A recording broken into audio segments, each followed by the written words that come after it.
जय हिंद दोस्तों। आप देख रहे हैं कक्षा 10 का बहुत ही महत्वपूर्ण प्रश्न है। बायोलॉजी का एनसीईआरटी का गेस किया गया क्वेश्चन है मनुष्य में ऑक्सीजन तथा कार्बन डाइऑक्साइड का परिवहन कैसे होता है। दोस्तों आपको बता देते हैं कि इसमें से आपको ऑब्जेक्टिव प्रश्न भी बहुत सारा मिलेगा, तो हम लोग इस ढंग से पढ़ेंगे ताकि आपका सारा ऑब्जेक्टिव प्रश्न भी क्लियर हो जाए। ठीक है दोस्तों, तो वीडियो को अंत तक देखिएगा। और हाँ, अगर आप नए हैं तो देखिए डिस्क्रिप्शन में मैंने आपके लिए बहुत सारे वीडियो का लिंक दे दिया है जो कि आपके एग्जाम के लिए काफ़ी उपयोगी है, तो आप उसको जरूर देख लीजिएगा। शुरू करते हैं आंसर आपका। सबसे पहले इसका स्टेप हम लोग समझते हैं ताकि समझ में आ जाएगा, तो याद नहीं करना पड़ेगा हम लोगों को। मनुष्य में ऑक्सीजन तथा कार्बन डाइऑक्साइड के परिवहन को श्वसन कहते हैं।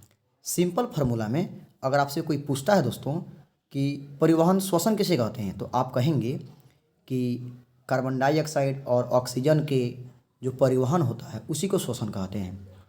ठीक है, फिर हम लोग आगे बढ़ते हैं तो मिलेगा क्या कि यह प्रक्रिया फेफड़ों द्वारा संपन्न होती है। अच्छा ये बताइए, आप लोग सोचते हैं कि हम नाक के से सांस लेते हैं, तो आपको बता दें दोस्तों कि जो नाक में आप जो छेद देख रहे हैं, दोनों छेद जो दोनों गेट है, यह बस हवा को अंदर जाने भर देता है। इससे हम लोग सांस नहीं लेते हैं। तो सांस हम लोग लेते कैसे हैं, तो हम लोग सांस लेते हैं फेफड़ों से। ठीक है दोस्तों, फेफड़ों द्वारा संपन्न होती है।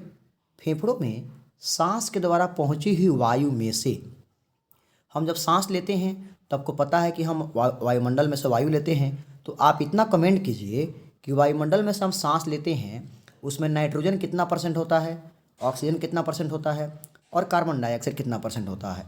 तो हम जो सांस लेते हैं उसमें से जो वायु हम लोग लेते हैं उसमें से ऑक्सीजन को, उसमें से किसको, ऑक्सीजन को रक्त में उपस्थित हीमोग्लोबिन जो होता है वह ऑक्सीजन को ग्रहण कर लेता है और ग्रहण करके शरीर के सभी कोशिकाओं तक पहुंचाता है। यहाँ आप सब्जेक्टिव पूछेगा कि हमारे ब्लड में ऑक्सीजन को कौन ढोता है, तो आप जब बात बताएंगे कि हीमोग्लोबिन ही हमारे बॉडी में ऑक्सीजन को ढोता है। ठीक है दोस्तों, फिर आगे बढ़ते हैं हम लोग। फिर मिलता क्या है कि इस प्रकार ऑक्सीजन शरीर के प्रत्येक कोशिका तक पहुँच जाता है। मैंने आपको बताया था कि ऑक्सीजन को हीमोग्लोबिन पहुँचाता है दोस्तों। तो जब हीमोग्लोबिन शरीर के सभी कोशिकाओं तक पहुंचाता है तो जो ऑक्सीजन पहुंचता है ना, उस ऑक्सीजन के सहायता से ग्लूकोज का विखंडन होता है। ग्लूकोज का सूत्र तो आप लोगों को पता होगा। ठीक है, ग्लूकोज का सूत्र आप लोगों को पता होगा। तो C6H12O6 उसका जो सूत्र होता है, तो उसका विखंडन होता है और विखंडन के बाद पायरुवेट बनता है। तो ठीक उसी समय, जिस समय विखंडन होता है उसी समय होता क्या है कि कार्बन डाइऑक्साइड का निर्माण होता है। और जब आपको पता होगा कि जब कार्बन डाइऑक्साइड का निर्माण होता है तो जो हमारा हीमोग्लोबिन ऑक्सीजन को लेकर गया होता है वही हीमोग्लोबिन फिर से कार्बन डाइऑक्साइड को लेकर चला आता है। इसीलिए लिखा गया है कि उसी समय कार्बन डाइऑक्साइड का निर्माण भी होता है। तो हमारा ब्लड का हीमोग्लोबिन जो होता है जब कार्बन डाइऑक्साइड को लेकर आगे बढ़ता है, मतलब हमारा जो ब्लड का हीमोग्लोबिन है वो जब कार्बन डाइऑक्साइड को लेकर आगे बढ़ता है और आगे बढ़ते हुए सभी कोशिकाओं से कार्बन डाइऑक्साइड को लेकर के फिर से फेफड़ों में आ जाता है।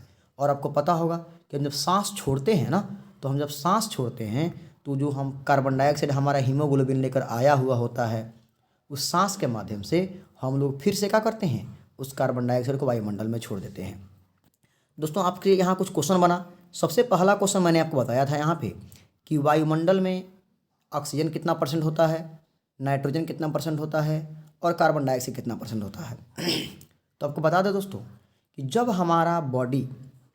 हमारा हीमोग्लोबिन ऑक्सीजन को लेकर आगे बढ़ता है तो उसी को हम लोग बोलते हैं ऑक्सी हीमोग्लोबिन। क्या बोलते हैं, ऑक्सी हीमोग्लोबिन बोलते हैं। लेकिन जब वो कार्बन डाइऑक्साइड को लेकर आगे बढ़ता है तो उसको हम लोग कार्बोक्सी हीमोग्लोबिन बोलते हैं। ठीक है दोस्तों, आशा करते हैं आप लोग समझ में आ चुका होगा। अगर समझ में आ चुका हो, वीडियो अच्छा लगा तो प्लीज़ लाइक कर दीजिएगा।